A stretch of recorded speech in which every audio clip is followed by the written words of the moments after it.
ويا اهلا بيكم معاكم رانيا موسى وحكايه جديده ورا روايه. والنهارده معانا افراح المقبره لدكتور احمد خالد توفيق، واول قصه فيها اللي بتحكي عن حاله نفسيه غريبه اسمها زينوجلوسيا. بطلنا سامي مهندس كمبيوتر كان قاعد مع خطيبته وفجأة لقى نفسه بيتكلم بلغة غريبة جدا جدا، والغريبة ان هو مش فاهم. وقال خطيبته اللي اتخضت جدا وقالت له هو انت بتقول ايه بالظبط؟ قال لها وانت فاكره انا بتكلم بس ده انا بكتب بيها كمان. قالت له يا دي الخيبة، لا انت كده اعرض نفسك على دكتور. فعلا راح للدكتور والدكتور قال له بص، هي دي حالة نفسية غريبة ونادرة، تقريبا عندك حالة هستيرية. قال له يعني ايه ملهاش علاج؟ قال له انا مش هضحك عليك، دي حاله اسمها زينوجلوسيا.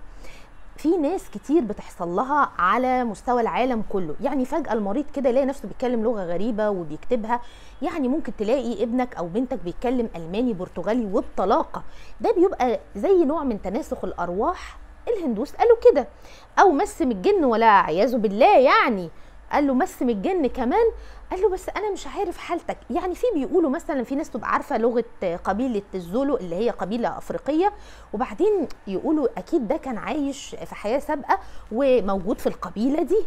قال له ايه اللي انت بتقوله ده يا دكتور؟ يعني انا عندي ايه بالظبط؟ ما تفهمني. قال له هيبان انت خد مهدئ وان شاء الله هتبقى كويس. فعلا ومشي وعمال يقول هو ايه اللي بيحصل لي. الغريبه بقى كان قاعد مع خطيبته برضه، قالت له هي ايه الكوره اللي طالعه لك هنا دي تحت فكك؟ الله، ده واحده كمان اهي. روح البيت لقى وشه عمال يتملي كور كور كور عض غريبه جدا ومعلهاش شعر خالص. قعد يفكر كده هو ايه اللي بيحصل لي ده. راح لطبيب قال له يا دكتور وانا عندي ورم؟ يعني ده كانسر يعني سرطان؟ قال له لا ده ورم. عادي بتحصل، احنا ايه هنعمل استئصال وهتبقى كويس. اللغه عماله تزيد. قال لا ده انا هقعد بقى على الانترنت كده وايه هكتب واشوف ايه اللي بيحصل لي ده. كتب فعلا، لقى واحد كاتب له قال له دي حاله بتحصل لجدتي وكانوا بيجوا يزورونا. مين دول اللي بيزوروكوا؟ قال له وريحه الكافور كانت طالعه منهم. وقفل بسرعه. طب استنى كلمني تاني، ما رضيش يكلمه.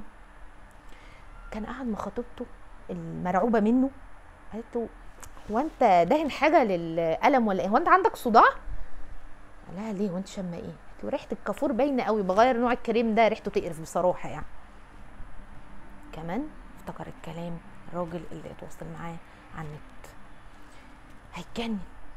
وافتكر حاجه كده، ان والده كان سايب مفكره فيها كلام بلغه غريبه شبه اللغه اللي بيتكلمها دي.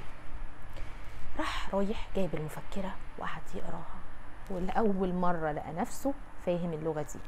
والده كاتب له بيقول له لو انت فهمت اللي مكتوب يا ابني يبقى انت عديت ال25 سنه. وفعلا احنا متميزين يا ابني، احنا مش زي اللي حوالينا، ده داء بتتولد بيه وغصب عنك هتكمل المسيره بتاعتنا. انصحك يا ابني ان انت تروح تعيش في مكان ضلمه ورطب وتدور لك على زوجه شبهنا، واحنا مستنيينك هناك.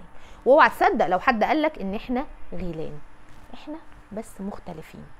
البطل اتصدم وقال اكيد انا بحلم.